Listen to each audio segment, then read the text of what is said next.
Good morning. Thank you all again for being here. And I just want to say a special thank you to the local elected officials and our state representatives. We have several legislators joining, Sam Lowe, Davina Doer, and Jake Fye. Thank you for being here. Um, I will start with just a quick introduction to the commission for those of you not familiar with the Washington State Transportation Commission and a quick overview of our agenda today. We do plan for this to be a very interactive workshop and we won't take long with our introduction. So this is your Washington State Transportation Commission. They're an independent 7-member body appointed by the governor and confirmed by the Senate. We have 3 from east of the mountains and 4 from the west. It's a nonpartisan body with some functions I'll describe. In addition, the Washington State Department of Transportation Secretary and a representative from the governor's office sit on the commission as non-voting or ex officio members. Next slide. They have some specific functions I'll quickly mention. They propose transportation policy and finance recommendations to the governor and the legislature, and they serve as the state's tolling authority, adopting state highway and bridge tolls and setting ferry fares for the Washington State ferry system. They provide a public forum, I think probably their most important function. They hold 11 meetings across the state each year and gather input from the public and local leaders. They conduct legislatively directed projects like this one, the Washington State Transportation Plan, that is known as WTP, and we'll be talking about that today. A quick overview of the agenda, next slide. Just to let you know, we'll be giving a little background on this WTP update. We'll talk a little bit about the challenges, and we'll hear from some guest speakers that are kind of leading thought leaders in our state on climate and resiliency in particular from various places and backgrounds and agencies. And we'll poll and talk, asking you all some specific questions about gaps and solutions and tell you where this project is going next. And with that, I'll turn it back to John for the beginning of our overview. Thanks so much. Thank you, Paula. Again, welcome everyone. As Paula mentioned, we're hoping this will be an interactive workshop. So, we've got about 60 people on the call at the moment. So we're hoping for verbal participation, but at a minimum, we have a lot of poll questions. So you can kind of type in responses and kind of react to what others are saying. I will be kind of presenting to you for a little while, but hopefully going to keep that pretty short, giving you the overview, talking about sort of what we've heard so far before we kind of get into more of the dialogue. I think you've all done a lot of Zoom meetings. I'm more used to Teams at this point in the pandemic or the post-pandemic, but just a reminder on how to use the Zoom controls. So if you haven't done so already, you can rename yourself by clicking on the participant icon and right-clicking on your name or clicking that kind of 3 dots and click rename. You can list your organization or affiliation. We have both a Q&A and a chat function. Chat, I think we'll use more for if you have, what you're seeing on the screen, if you have questions about it, if you're interacting with something that someone else said or wrote, you can use the chat as sort of that dialogue. If you want to use the Q&A, if you have a specific question about the WTP or the process, that'll be a good place to post those questions and the project team can answer those as they come in. You can raise your hand by clicking on the reactions or I think right-clicking on your name and the participant. So when we do have that interactive part of the agenda, feel free to unmute, raise your hand. If there's a lot of folks who want to talk, we'll remind you to raise your hand before unmuting. And the meeting is being recorded. All right, so I mentioned this will be interactive. Rather than using the Zoom polls, we're going to be using Mentimeter. This is your chance to pull out your phone or open up a browser on a web browser and go to menti.com and enter this room code. This room code will be the same code you'll use the whole meeting. So we'll have 8 or 9 questions and we'll sort of advance to the next one so that you can get caught up. I think a colleague of ours is also going to put the direct link in the chat. So go ahead and navigate over to menti.com, enter this code, or click the link in the chat. And we have a couple of kind of icebreaker questions before we get into the presentation. I will add just quickly that these polls are completely anonymous, so you can complete them and not be concerned that we're going to know who put the answer in.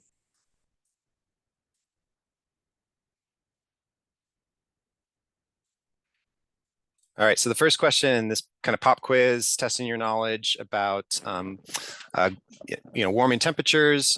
How much has global average temperatures increased since the kind of the start of the Industrial Revolution in degrees Fahrenheit? I think that I'm going to put a direct link into the chat too to see if you can click on that. It might work as well.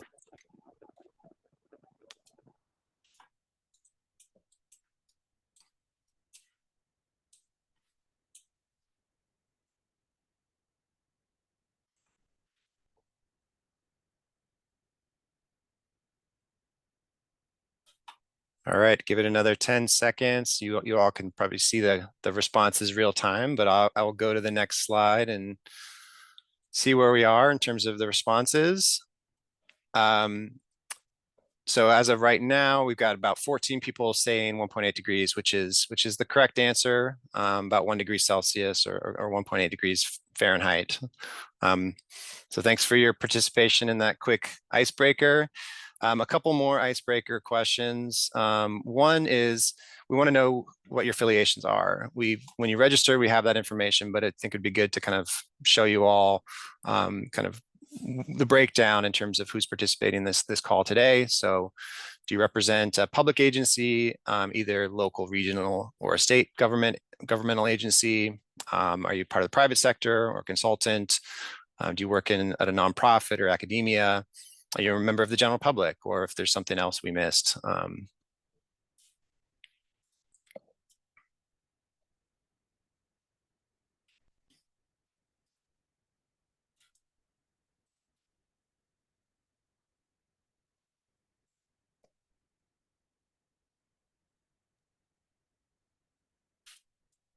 Okay, another 2 seconds to get your answer in.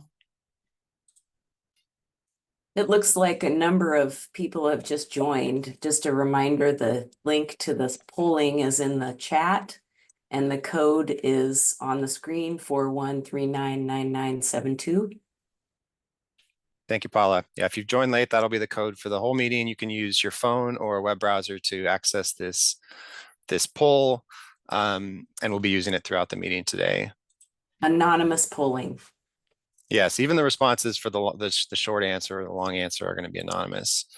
Okay, so it's not refreshing again, but we got about half from local agencies, about a quarter from state agencies, and then a quarter from the kind of the other sectors so far. Final kind of icebreaker question is, does your agency or the community you live in, if you know, have a resiliency plan? So just want to kind of get a sense for how much you know about your community, or if your agency is doing work in this area.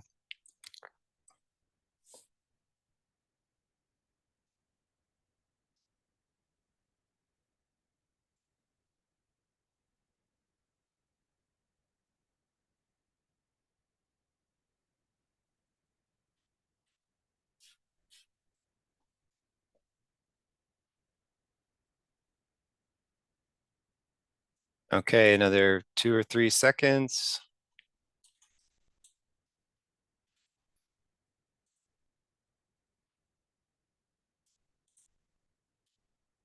Okay, so quite a few of you live in a community, or your agency has a resiliency plan, but an equal number of you either don't know, or you're not, or you're pretty sure that you don't have a resiliency plan. So great to kind of have some of that context as we go into the discussion today. So kind of moving on to the overview of the Washington Transportation Plan. If you joined one of the regional meetings this past spring, some of this will be a bit repetitive, but just to kind of reorient everyone as to what we're doing with this plan. As Paula mentioned, the WTP is the long range transportation vision for the state of Washington. It's all jurisdictions, all modes. This kind of umbrella graphic sort of shows it over regional and local planning, washed out planning, but really it's just meant to be illustrative of the coverage, not the sort of scope and scale of the effort. This is really focused on vision, policies around transportation for all agencies, but it's fundamental that it incorporates all of those local and statewide planning efforts, and really those are the kind of the backbone of the plan. It does meet some of the federal requirements for the state of Washington to have this plan. It's an avenue to engage the public as well as transportation professionals like many of you.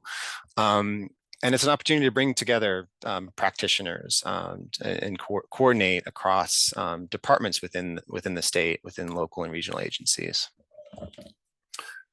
As many of you, I'm sure, are aware, there are 6 statutorily defined goals for the state of Washington.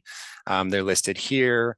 We've got stars on preservation and safety, as those are 2 that have the most emphasis or priority in the legislative priority in recent years.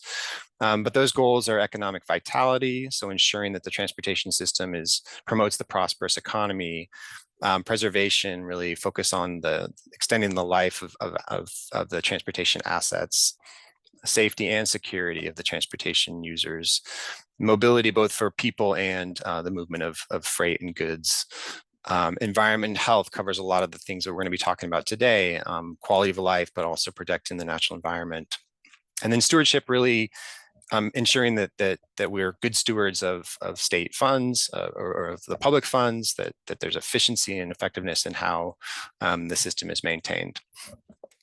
So those are the goals. Those haven't changed since 2000, I believe. And since the last WTP update, there's been a lot of policy, emerging priorities, new policies. So the last Washington Transportation Plan was in 2018. It's supposed to be updated every 4 years, but the pandemic pushed this update back a couple of years.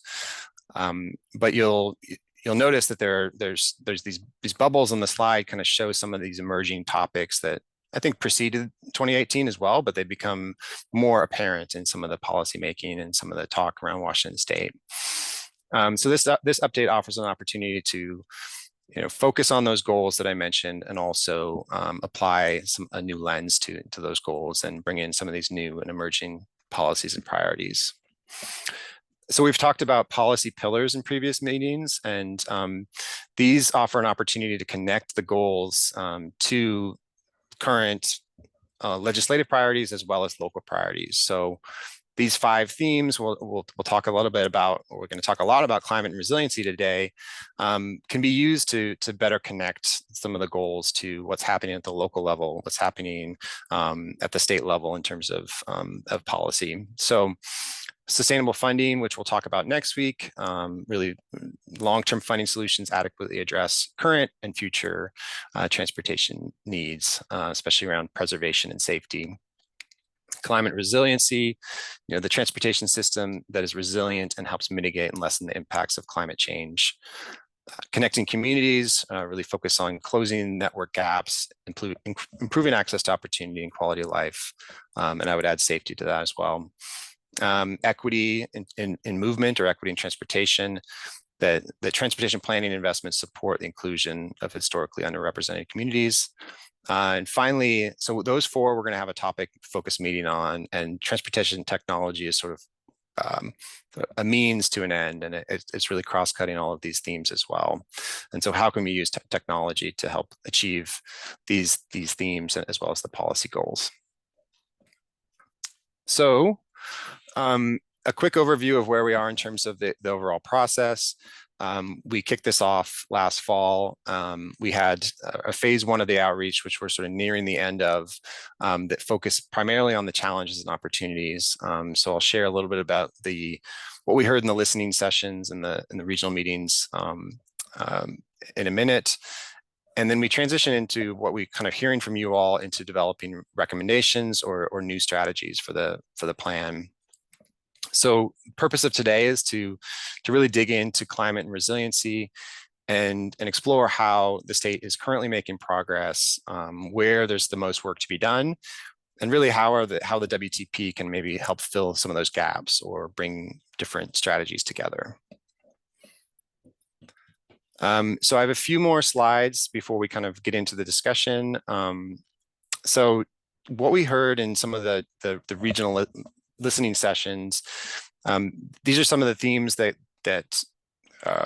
go beyond just climate and resiliency, but I've underlined and bolded some of those that I think are worth noting and help us set the stage for this conversation. So we've got issues around failing infrastructure. Climate change did come up again and again in the conversations, but it's a big topic. So we're hoping to kind of dig into that a little bit more today.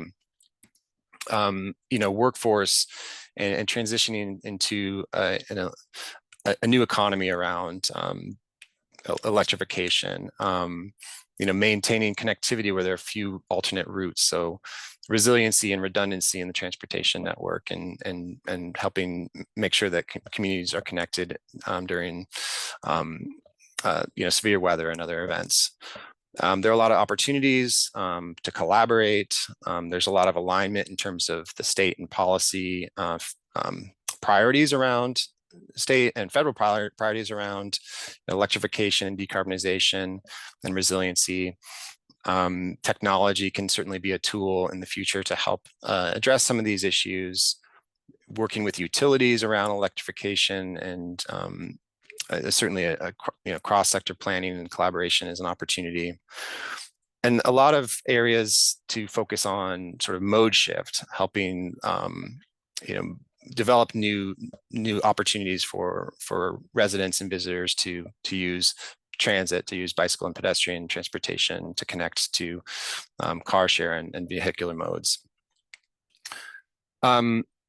So I pulled this graphic from the Washington State Department of Ecology that shows the primary climate risks in Washington, and just wanted to set the stage with a couple slides on some statistics, and this is certainly not comprehensive, but if you think about the 5 main climate risks in Washington, flooding and wildfires tend to be the most visible in terms of disrupting the transportation system.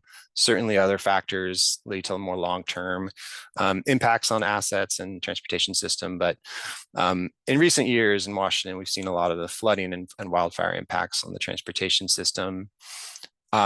This chart is based on Department of Natural Resources showing the average acreage burned year over year in Washington State since 2000. So it's a bit lumpy, but the kind of trend line is going up. You had the first decade about 120,000 acres burned, and the second decade and a half over 400,000 acres burned per year. A University of Washington study suggests that that's going to triple by the 2040s, and so this risk is not going away. There's obviously the smoke issues, but there's infrastructure, there's resiliency issues with wildfire. And then just in general in the Western states, the wildfire season has been extended from 5 months to now over 7 months. Flood risks, so inland flooding, these are some of the recent flood events in Lewis County. Back in 2007, major flooding on I-5 resulted in estimated 447 million in economic losses. So that's just disruption from goods being able to move through that corridor. And then again in 2021, I-5 flooded again. This is Highway 6 near I-5. And in a given year, there's a 80% of chance that 10 or more floods will occur. And just in terms of, so there's the disruption to the transportation system. There's also damages, which are pretty clear. And of the nationwide, about 70% of all losses, flood damage losses, occur in the Western states, and 5 of those counties are in Washington State. So 5 of the 20 in the West happen to be in Western Washington. So you can see some of the economic losses resulting from floods. So we're going to get into the kind of the heart of our meeting now. I do have a couple more slides just to kind of set the stage before I turn it over to the guest speakers, and then I'll be quiet and hopefully we'll hear from all of you. This is where we want to kind of understand where the state is currently making progress, where there's still work to be done, and how the WTP might support some of those efforts.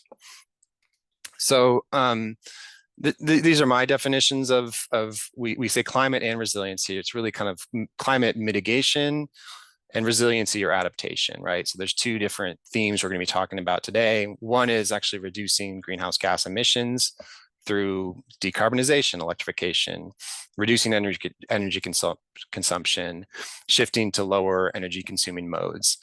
Adaptation or resiliency, just how well we can adapt to severe weather events, to how resilient or redundant is our system in terms of identifying what's vulnerable, being prepared for those emergencies and the evacuations, engineering solutions around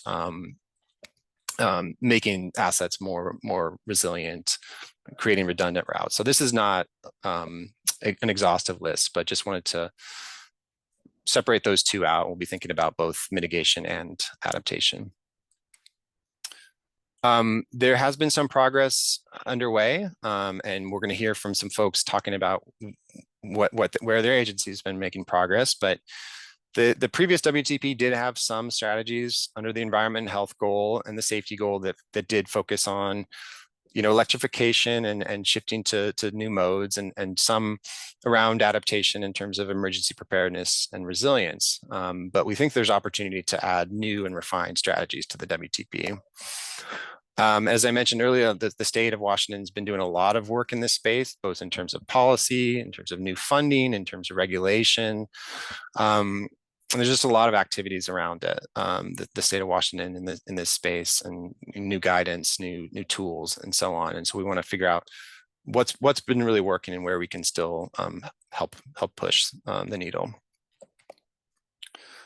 Okay, so one quick final poll question before we kind of get into the bigger discussion. So just to sort of set the stage, we're going to talk about Washington state government here. So how do you think the Washington state government can best address climate risks? So what can the state agencies be doing? And this is a ranking question, so please drag these bullets up and down.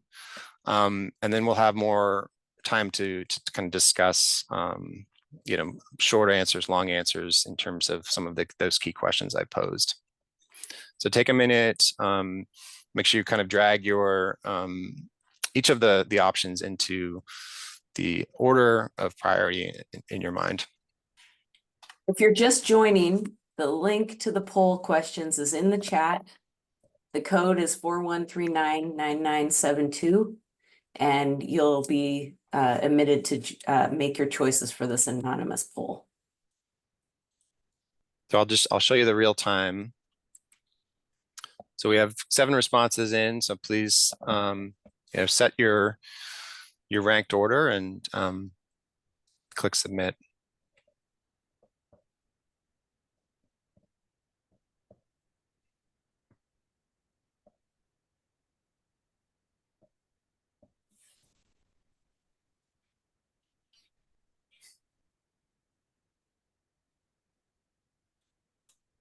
Okay, so far, providing guidance and support for local jurisdictions comes to the top. So I'd love to hear from some of you in the answer what that kind of support looks like, and we can get into some of the nuance.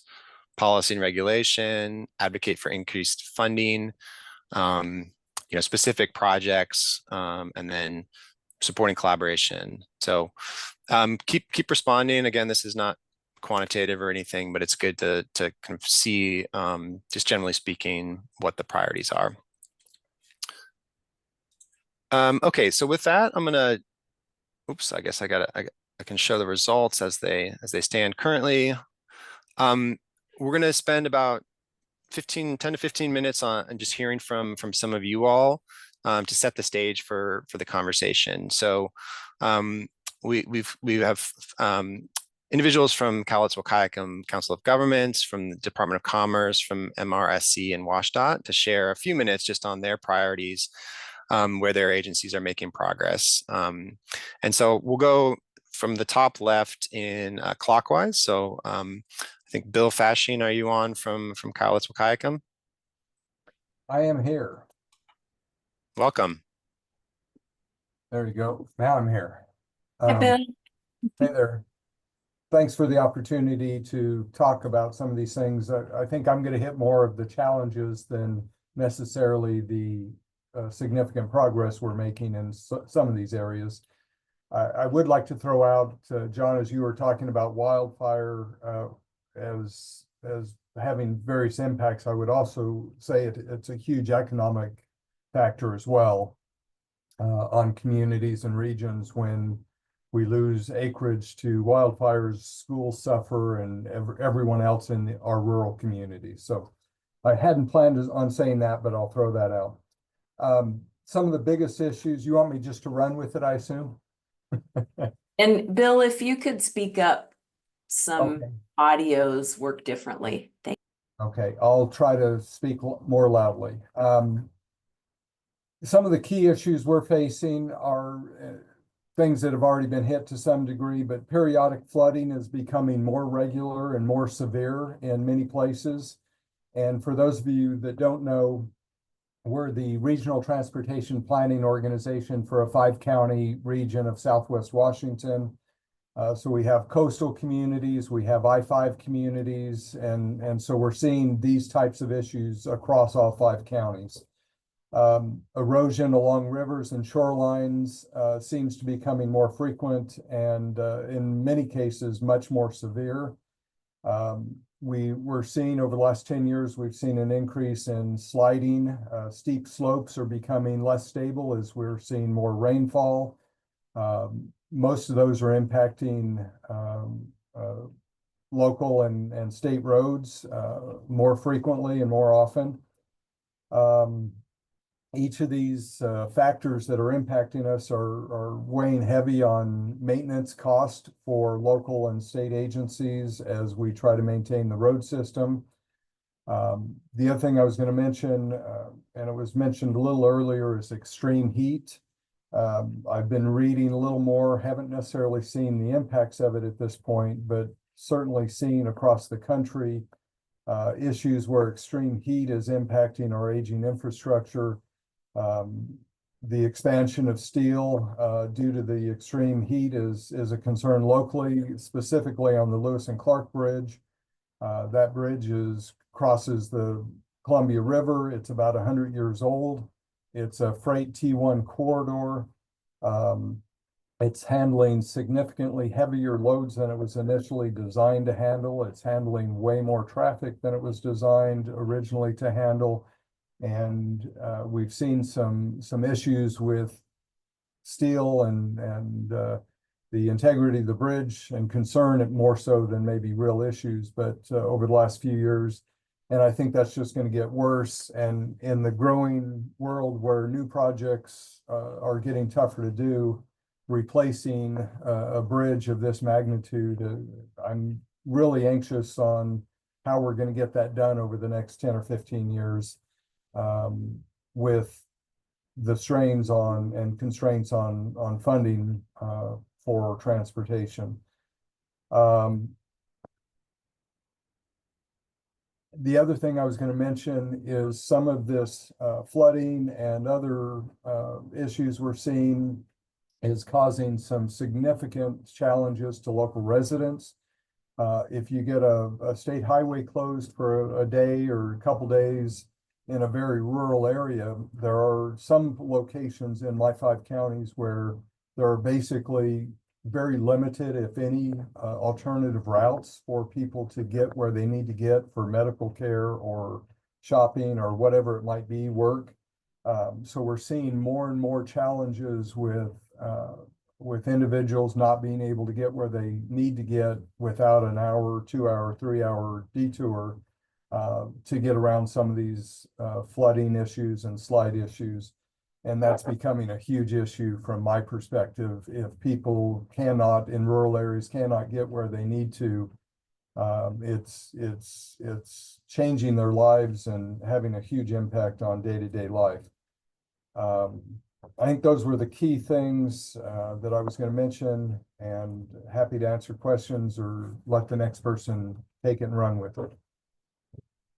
And I'm guessing most of the things that I talked about are happening statewide. I don't think they're unique to our region. So, but just wanted to hit on those key factors that we're dealing with.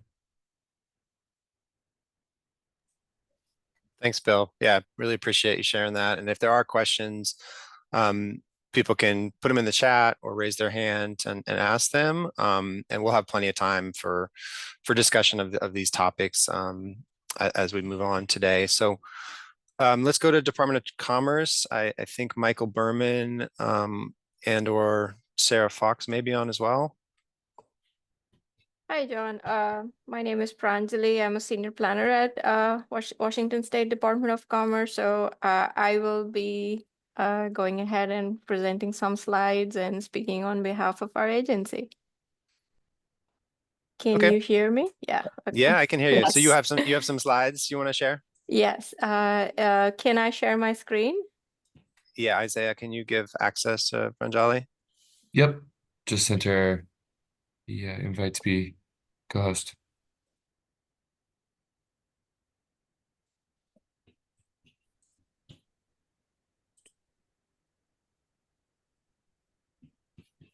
Okay, I think I can do it now. Are you able to see my screen? Yes. Yes. Okay. Okay, let's take it off. And are you seeing my slides or notes? Yes. Very good. Slides. Slides. Okay, good to know. Okay, let's do it. Okay. So good morning. I'm Pranjali Rai, a senior planner with Commerce's Climate and Ecosystem section. Glad to be here. Thanks for inviting us.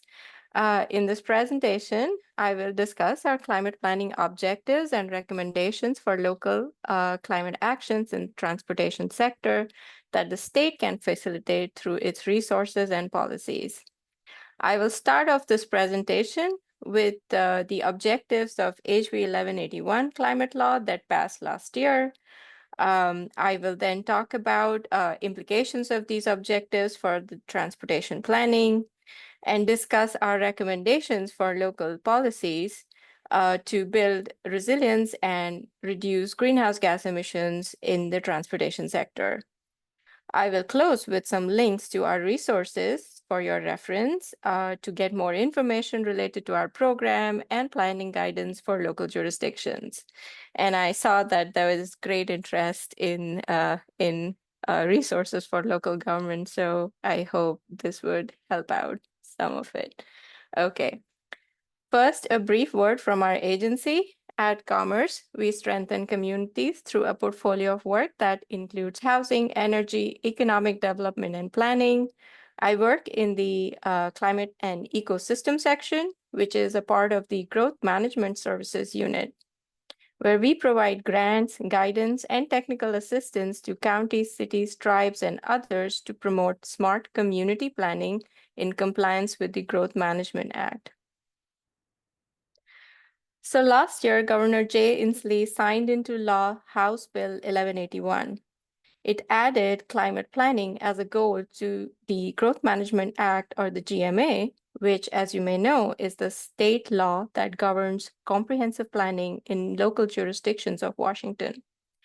The aim of this law is to ensure that comprehensive plans adapt to and mitigate the effects of changing climate, support reduction in greenhouse gas emissions and per capita vehicle miles traveled, prepare for climate impact scenarios, foster resiliency to climate impacts and natural hazards, protect and enhance environmental, economic, and human health and safety, and advance environmental justice. The law adds a climate element, which includes a resilience sub-element that is mandatory for all jurisdictions fully planning under the GMA. This sub-element must include measures to mitigate natural hazards exacerbated by climate change and adapt to unavoidable impacts. The climate element also includes a greenhouse gas emissions reduction sub-element that is mandatory for 11 of the state's largest and fastest growing counties and their cities. This sub-element must include measures to reduce overall greenhouse gas emissions and per capita vehicle miles traveled. The objectives of HB 1181 have multiple implications for transportation planning. These implications can be grouped under 3 core themes that are shown here: a resilient system, responsible development, and green mobility. I will go over our recommended actions for local jurisdictions under each of these 3 themes. Please note that our recommendations are deliberately chosen based on the level of control local governments have on different areas of planning and development in their jurisdiction.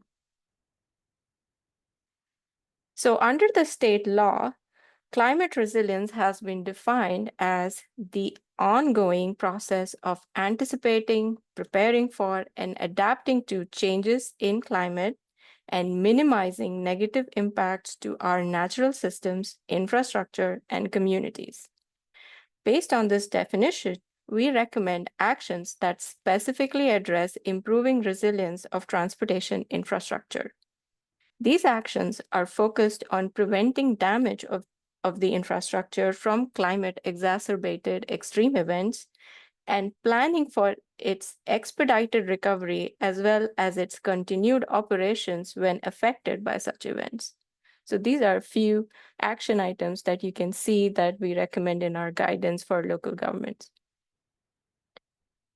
Under responsible development, we recommend several actions that focus on reducing the need for vehicle travel. Now, here I have listed a few that specifically focus on VMT reduction, but our recommendations also include multiple actions related to land use that are not listed here, but are available in our planning guidance. Under green mobility, we target increased use of renewable energy to power means of transportation. Our recommended actions specifically focus on improving electric vehicle or EV infrastructure and improving equity in terms of access to EVs. So that wraps up my talk. I would like to leave you with a list of key resources that we have developed for local jurisdictions to aid them in their climate planning efforts.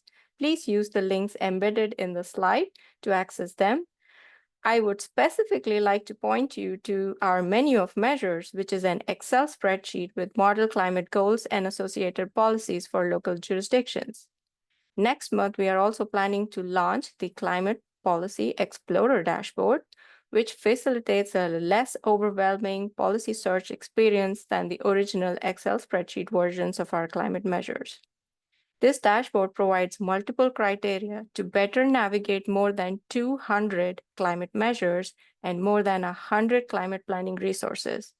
Please look for the dashboard link on our climate program webpage, which is the first link on this slide. Thank you for your time and attention. We would be happy to answer any questions. I have Sarah as well as Michael in the session. All of us would be happy to answer any questions you have related to the information I just shared. And please feel free to email your questions to our team members or add them in the Q&A. Thank you. Thank you so much. I really appreciate that. I've used the spreadsheet before, and it's a great resource. I think there's a question in the chat. Maybe you could take a look at that, and then we'll move on. So I think, let me share my screen again.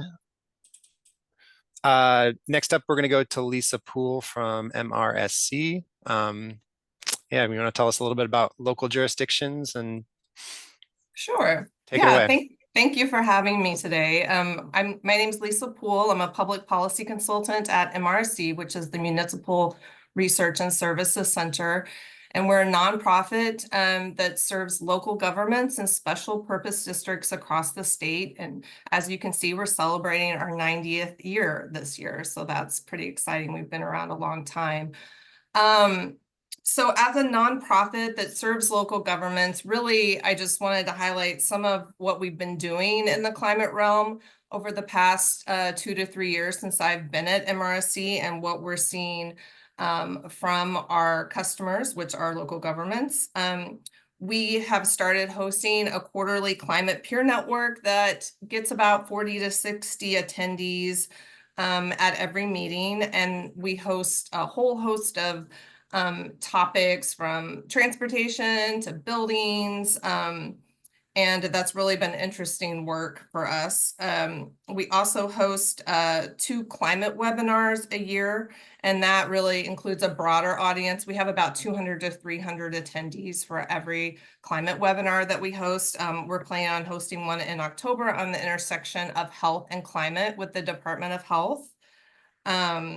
We also have blog posts that we post on our website and that also go on our e-newsletter. And we also developed several climate web pages as part of a grant program that we had with the Bullitt Foundation. And part of our core work is really receiving inquiries, daily questions from local governments in the form of phone calls or through our inquiry system. And just some of the more recent inquiries that we've been seeing come through that system related to climate are really focused on electric vehicles. We get a lot of questions about that. We've also been getting a lot of questions about HB 1181, which Pranjali just went over the new climate requirements for comprehensive plans, also funding. That's obviously a big issue that we hear a lot about. I also wanted to mention that we conducted a survey of local governments a few years ago about climate, and some of the big concerns that we heard through that survey were some of those things John touched on earlier, including extreme heat, wildfires, and drought. And of course, in Eastern Washington, wildfire was more of a concern than Western Washington, but I feel like if we did that survey again, that we'd probably see Western Washington more interested as well. And then some of the biggest barriers that they saw in relation to climate were funding, as I mentioned, competing priorities like housing, climate, land use, health, just a lot of competing priorities on where to put their energy. Also a lack of staff that are knowledgeable about climate issues, lack of expertise and technical resources. And then some of what they listed that would be most helpful to them in pursuing climate in their communities were financial assistance, dedicated climate staff, training on response strategies, and information on new climate legislation. So we've really been trying through our blog posts, our webinars, and the peer network to provide good, solid information to local governments, and also to work with our partners, including WSDOT and Commerce and the Department of Health on getting this information out to our customers.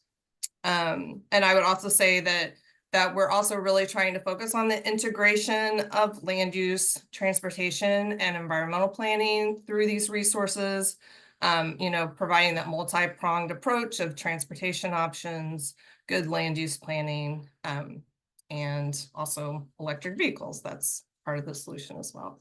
So let me know if you have any questions. Thanks again. Thank you, Lisa. Finally, Jonathan Olds from WSDOT.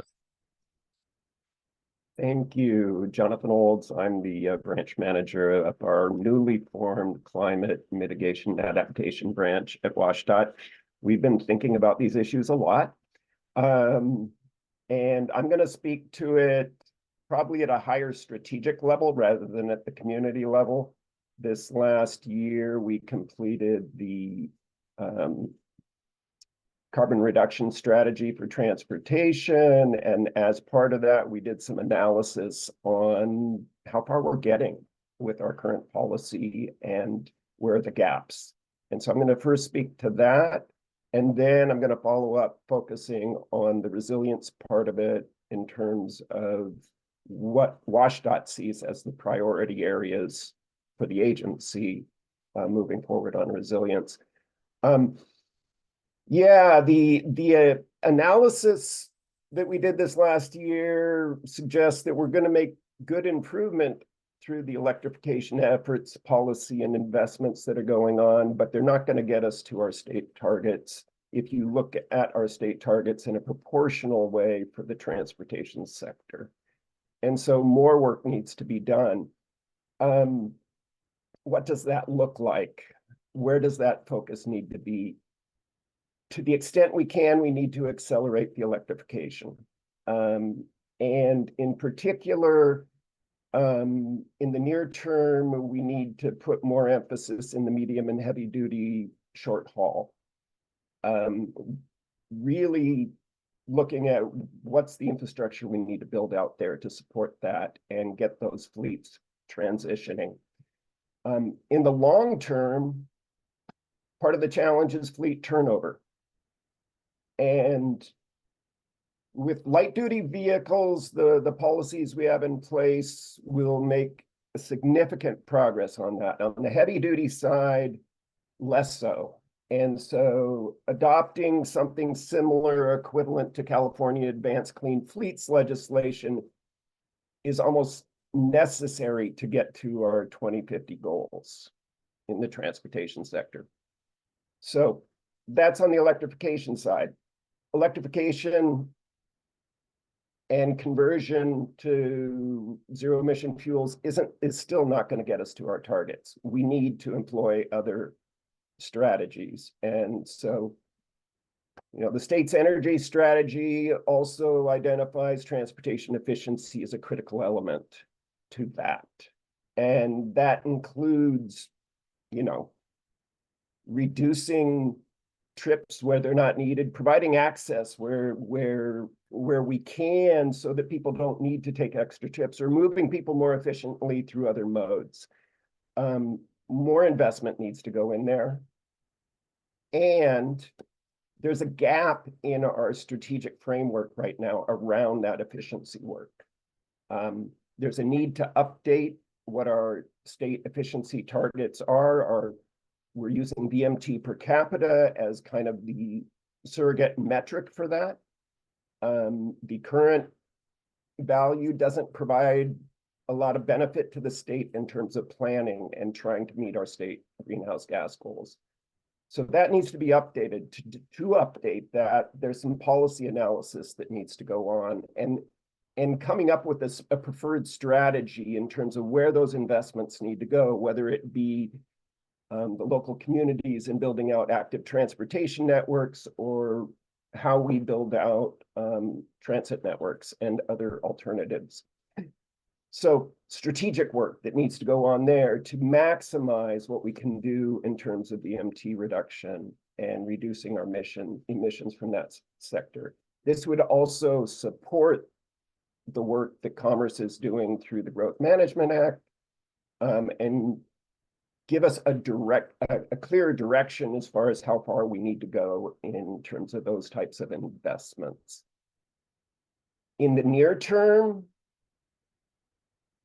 even the VMT reduction, even if we're very aggressive, and the electrification probably won't get us to our 2030 target. And so we're going to need to look at expanding the biogenic fuels market with, think renewable diesel here. And it's our medium and heavy duty fleets that are the biggest barrier to meeting that 2030 target. So the Clean Fuel Standard has been very effective in bringing the price point of renewable diesel down and making it available in the state. State agencies are already starting to use it in their fleets. To meet the state's 2030 target, we need to expand that utilization in the state. Okay, I'm going to shift over to resilience now. So this WSDOT just went through a process, as did all state agencies, to support the update of the state's resilience strategy, climate resilience strategy. And so we and our partner agencies have identified, as part of that process, what our priorities are in terms of resilience. And when we think of resilience for transportation, part of it's infrastructure resilience. In fact, that's what most people think of. But it's also system resilience, and also how does our transportation system support the resilience of the communities we serve? And that ultimately is the most important frame for resilience as we look at that. Critical to having a resilient transportation system is doing the necessary investments in preservation and maintenance. And so that is critical, a critical area that WashDOT has identified. And it speaks to some of the comments that were mentioned earlier. We need to be able to maintain our existing system. Another way, and an important way of looking at resilience, is how diversity in transportation actually creates a more resilient system. And so the agency has identified basically the Cascadia corridor along the I-5 corridor as really focused on how do we make this a resilient multimodal corridor. And that we were doing master planning on the I-5 corridor, but we're looking at the other modes along the corridor, including the high-speed rail as part of that. So that is a focus. How do we build out that multimodal resiliency? And in addition, as mentioned previously, the storm regimes are changing with climate change. The water impacts are changing. And we have a high priority focus on water crossings and how that's going to affect the infrastructure. There's important co-benefits in replacing and upgrading our water crossings on our roadways, not only in terms of preservation of the infrastructure, but also benefits to fish passage and other wildlife passage, and opening up corridors for what would be resilience for our wildlife, having access to habitats. In addition to that, and as mentioned previously, wildfire risk is increasing. The impacts on the road system can be significant, especially post-wildfire mass wasting or landslide. We've identified the need to do further work in that, and we feel like we're in good shape in responding right now, but we want to get ahead of that risk rather than always be responding, right? And so that leads to our last priority. Under the PROTECT program, Federal PROTECT program, there's the opportunity for funding to support development of a transportation resilience improvement plan. WashDOT plans on launching that effort this fall. And as part of that, we're scoping out right now, we're trying to identify where are the gaps in the vulnerability assessment information we have across the hazards that we're dealing with, and can we fill that vulnerability information as part of this resilience improvement plan update, and develop a prioritization framework for the state in terms of investing in projects to address these impacts. That's what I have to share right now. Happy to take questions. Thank you, Jonathan. That was great. Thanks, Jonathan. Hopefully you can stick around a few more minutes. I'd love to kind of get into some of the questions because I feel like we could I'd love for you to just talk this whole time, but I definitely want to hear from everyone and get their feedback. So we do have a few poll questions. These are going to give you the opportunity to type in answers. We'll all see your answers, not the anonymous answers, and I'll try to sort of facilitate or pull out themes, but there's going to be hopefully a lot of information in there, so we probably won't hit on everything. Also encourage you to raise your hand, come off mute if you want to ask a question, share your thoughts verbally. So I'm actually going to skip over this first question, Maddie. So let's go, because we've talked a lot about where the state's making progress. Let's get straight to the kind of the gaps and the solutions. if you do have thoughts on this, you can enter it in the chat as well. If Well, let's you go haven't joined the Menti, you can do that now. Go right ahead and just click on that www.menti.com and the code is there. Thanks, Paula. So, you know, Jonathan, others have mentioned some of the biggest challenges. So if we, and also where the state's making progress, and we'll talk on the next slide about where we think the WTP can help address some of these gaps. But please go to the poll site now, if you're not already there, and answer this question about what are the biggest gaps or challenges that we still need to address with respect to climate resiliency in the transportation sector.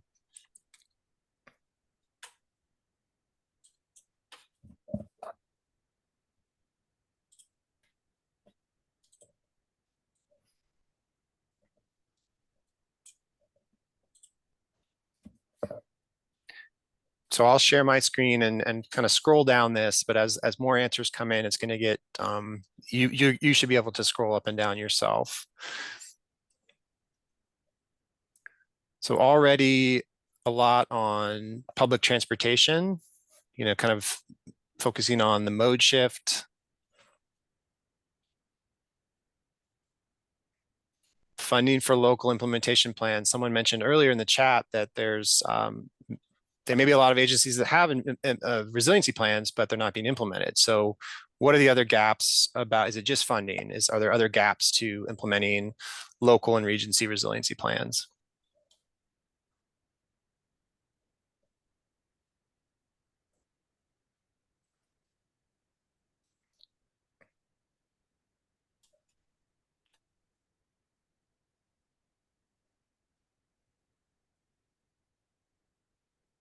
Cross-jurisdictional consistency around what resiliency makes. So sea level rise that we're planning for. So this is a good point about just collaboration in general. Are the evacuation plans, you know, synced up at county borders? Are the resiliency plans synced up? And do they need to be? And do we need consistent definitions of these ideas?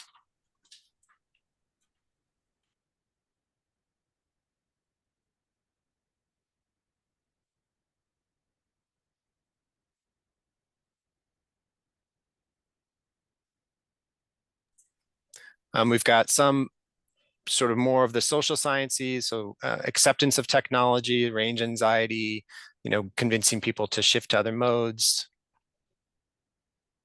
more bus infrastructure.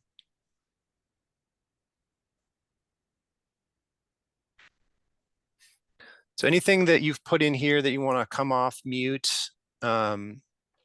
share some of your thoughts on these or what you're seeing here, either what you've put in here or what you're reading on the screen. Hello there.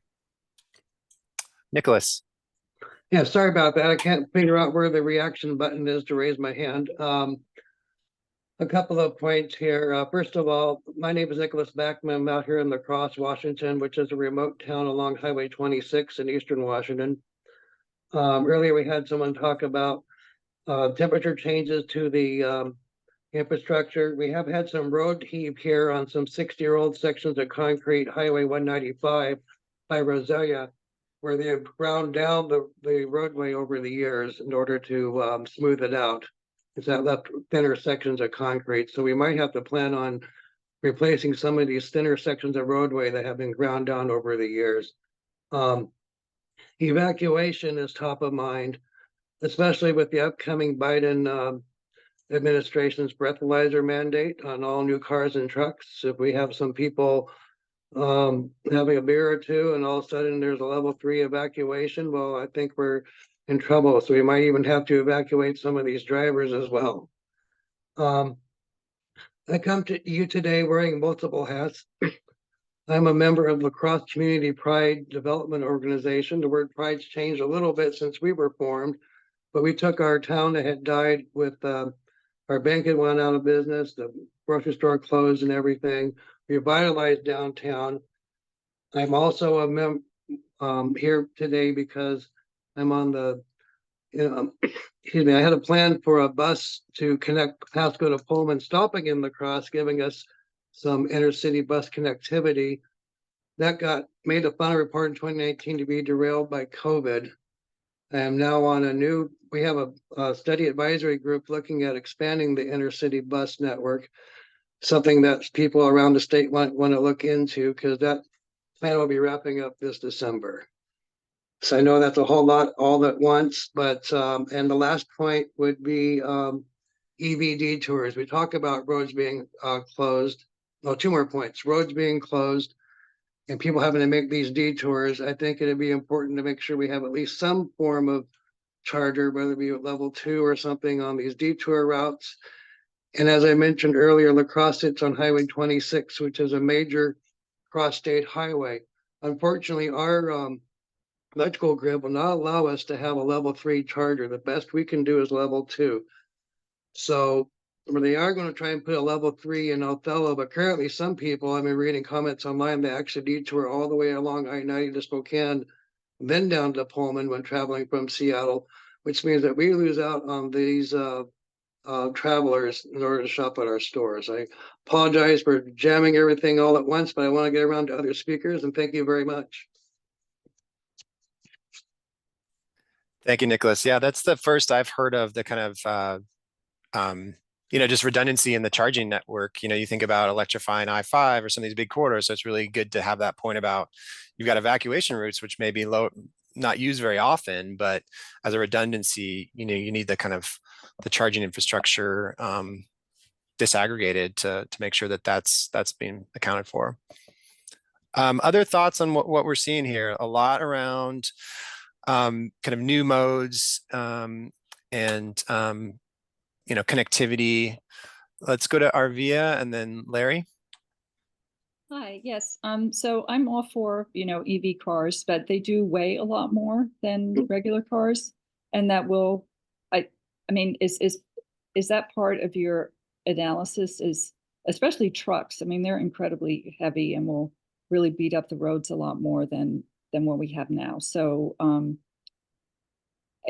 hoping that part of your planning includes the weight difference between EV and ICE cars. And believe me, I'm all about getting rid of ICE cars, but given the infrastructure backlog and the deterioration of our infrastructure, just pushing everything to EV that will exacerbate that problem. And it seems like a very cost-effective investment would be intercity rail. And I'm disappointed that it's not mentioned more. I know the high-speed rail was mentioned, but we don't have a right-of-way for that. We do have a right-of-way. We do have passenger rail, and we could be really boosting that up as they are in the Midwest and the East Coast. Thank you.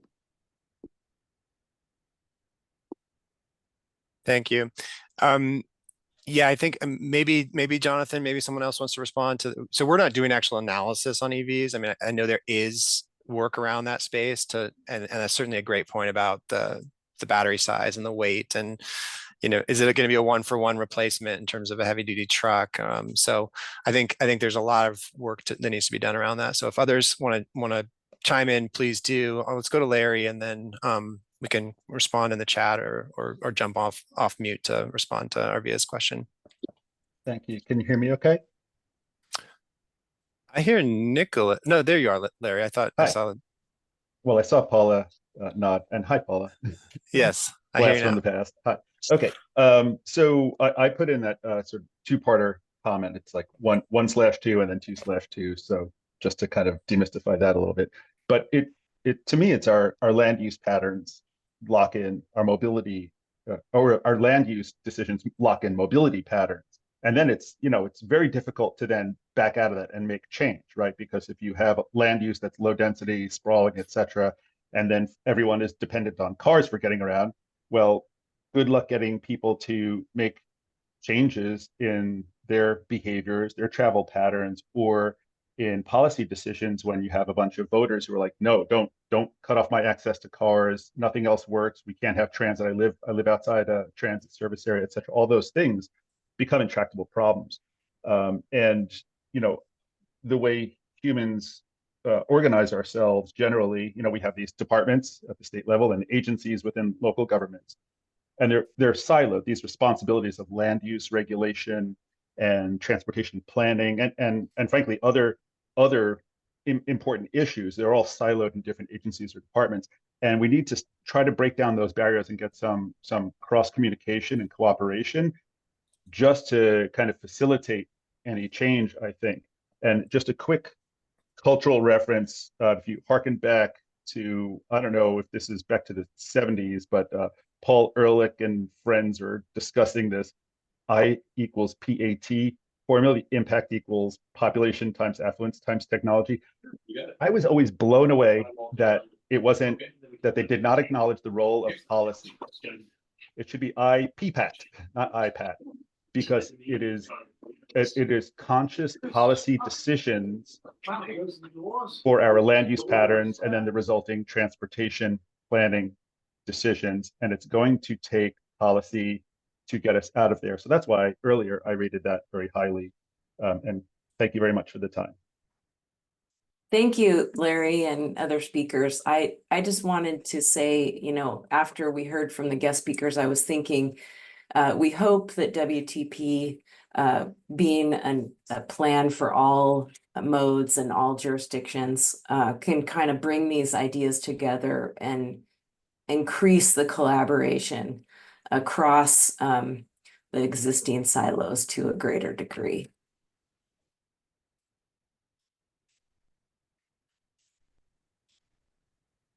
Thanks, Paula.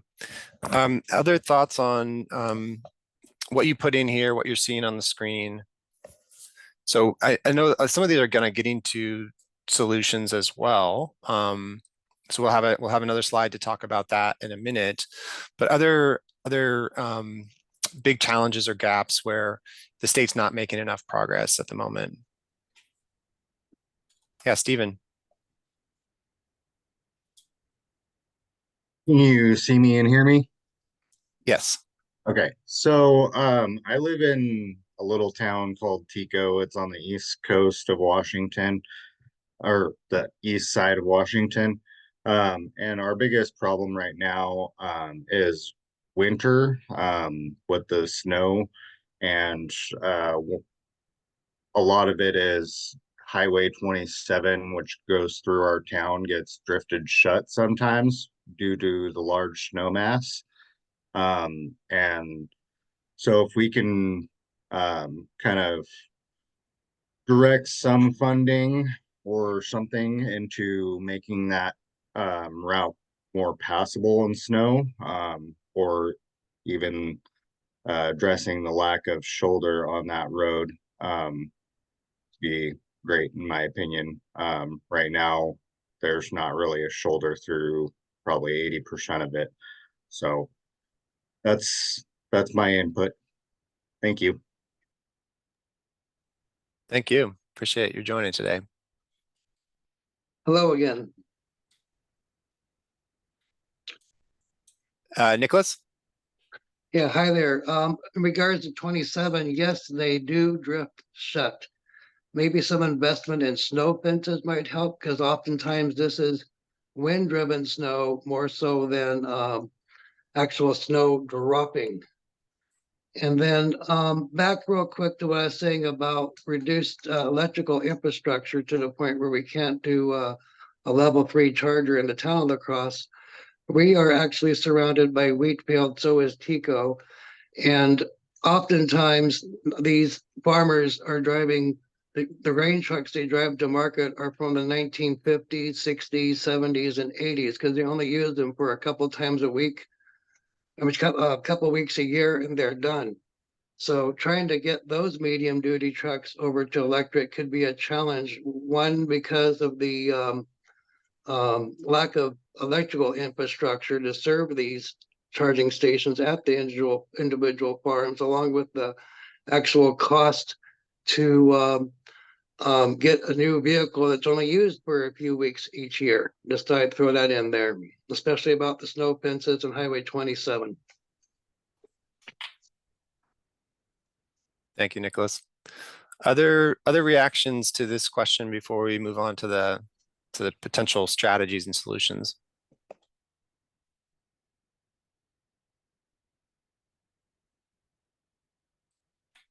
Yeah, Lois.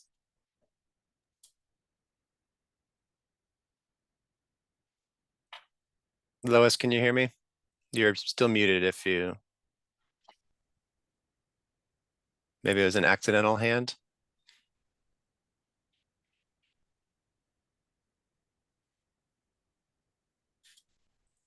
If you can hear me, and I can unmute you if you want me to, so just send me a chat and I'll do that. I can't take myself off mute. Okay, let me try to do it.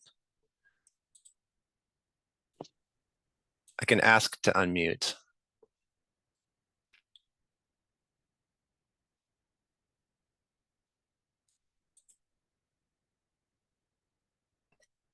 Yeah, I'm sorry, Lois. I can only ask you to unmute. So maybe log off and sign back in and see if that works, or dial in, or you can put your comment in the chat. Okay, let's move on to the next question.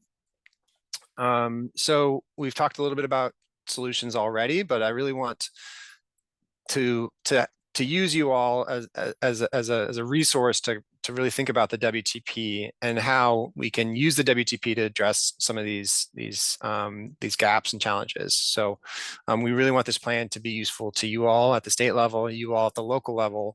And so I put in a couple example strategies from the previous WTP that relate to environment and health and safety. So you can see, and these aren't all of them, but you can see that there's some strategies around, guidance to local jurisdictions around funding mechanisms and business models for the expansion of electric vehicle charging stations. There's some recommendations or strategies around emergency evacuation for vulnerable residents. So that's kind of the type of strategies that are in these plans or in the current WTP.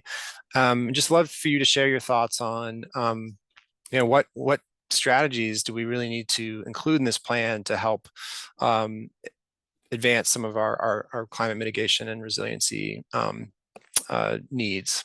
So take a few minutes, put your thoughts in the chat, and then we can spend 10 minutes or so discussing. Sorry to bother you. I'm not that good at Zoom. I've only started using it this year. Can you mute me? I can't figure out how to turn my microphone back off. I will mute you. So you should have a control panel that has like a mute button in the left corner. To raise your hand, you should be able to click I don't think we have a reactions button. So if you click participants and then right click on yourself, I think is where you raise your hand. Anyway, I can unmute you as needed.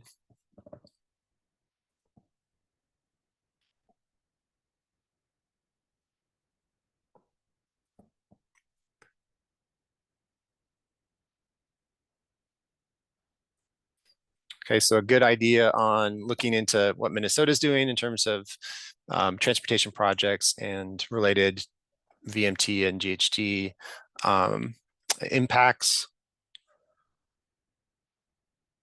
Specific strategies for how local governments can integrate land use and transportation planning for co-benefits. So really looking probably at the tools that Commerce has developed around those strategies. Incentivizing jurisdictions to create land use and transportation policies. Okay, so providing the kind of the carrot for implementing some of those policies.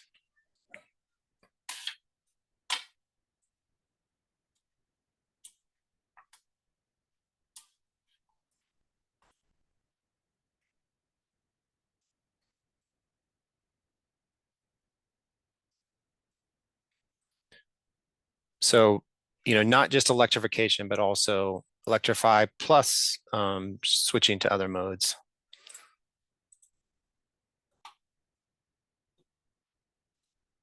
Vehicle to grid, electric vehicles as bidirectional.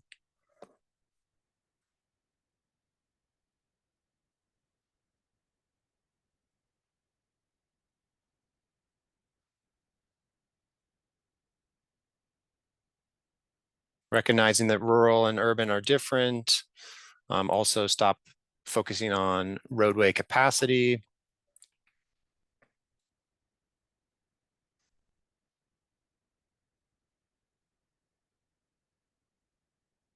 The importance of ports.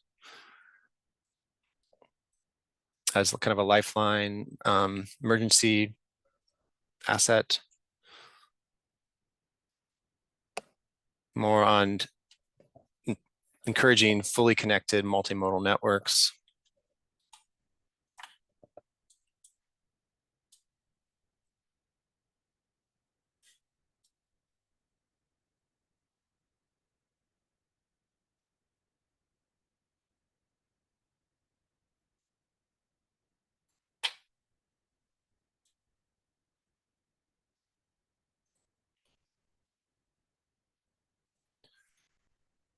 Making sure to recognize that technology could be limited in areas with lack of broadband or connectivity.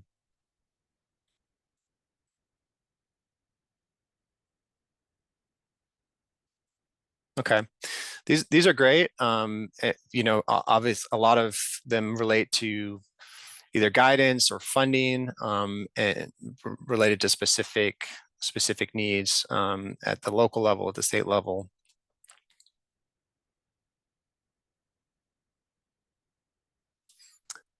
Anyone want to come on off mute and share your thoughts on what you're seeing here, what you put in the Mentimeter?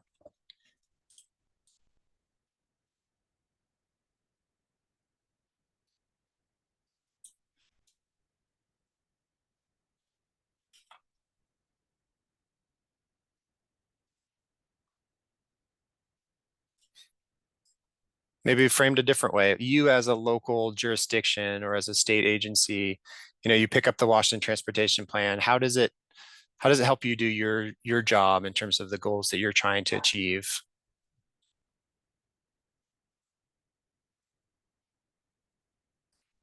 Yeah, Devin. Hi there. I'll give it a go.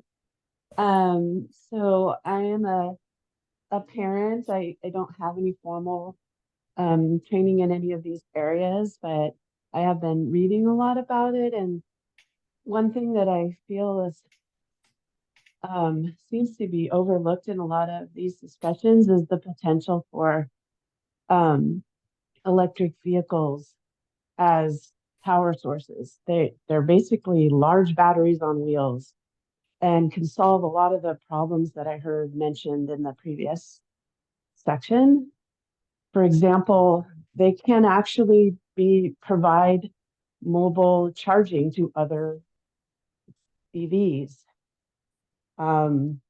If we're electrifying fleets such as school buses and other transportation in communities, they can provide backup power or grid resiliency, things like this that to me are super exciting and really should be part of a comprehensive plan. Thanks. That's a great point. I really appreciate you sharing that. Thank you.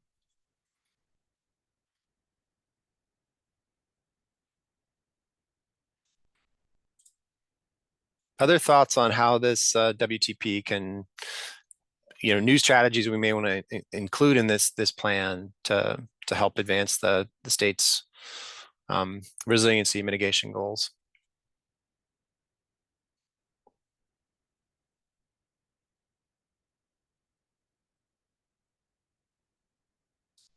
Yeah, Larry. I guess I would encourage that the plan acknowledge that in the end, the public pocketbook is it's a zero-sum thing, right? There's not infinite dollars, and there will be many states, many communities vying for a limited amount of, federal dollars for programs and things like infrastructure and adaptation, et cetera. And so we need sort of a plan B sort of approach or an approach that acknowledges that and tries to, I don't know, accommodate for it. I don't have the specific recommendations, obviously, because not in that future of vying for those dollars. But someone once suggested that you know, good luck to outside of being the capital of the state, good luck to Olympia when there are much larger cities that are going to be vying for infrastructure dollars related to climate adaptation and response, especially things like infrastructure, seawalls, etc. So I think their point was well taken, but I can't help but want to encourage the WTP to think about that in the end, reality and fiscal governor on what is possible. So thank you. And I put a spicier comment in the chat. Thank you. As I am Yeah, I wont think to it's a great point. I think this plan needs to be both aspirational as well as realistic. And so I think you can have both. You can have maybe not the plan B, but you can have all right, here's the North Star, the vision, where we want to get, here are those long-term strategies. Here's what we need to do in the near term. Here's what, is possible with the current landscape. So I think that's a really good point. Okay, well, I really appreciate everyone putting all these great comments in the Mentimeter. Does anyone else want to share any final thoughts of what you see here, what you've put in the tool before we move on? I'm going to make sure to get you out at 11:30.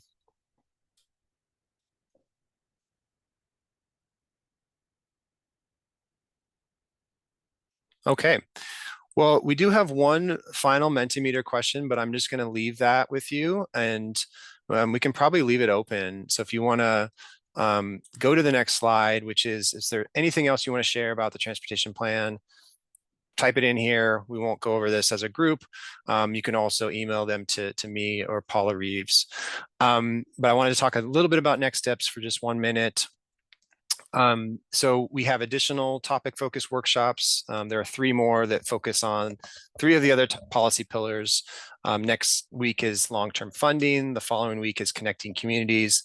And the week after that is equity and transportation. So please join one of those meetings if you're able. We're going to be working to kind of distill what we're hearing today, looking at the old WTP strategies, looking at all these new ideas, and kind of bringing them together into some refined and new strategies.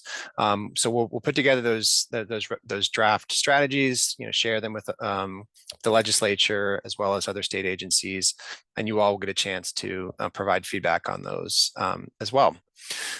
So again, we'll release the draft strategies in early 2025, and we'll have another round of regional meetings before we draft the WTP later in the fall. So with that, I'd just like to thank you all once again. Here's my email address and Paula's email address. You can sign up for additional meetings at the website there. Paul, I think we did say we could share the slides. So if you're, we'll figure out a way to do that if we just email it out to everyone. But this meeting is being recorded, and so you can always go back and view the recording as well. Thanks again so much. Have a wonderful rest of your day. Thank you all for your participation.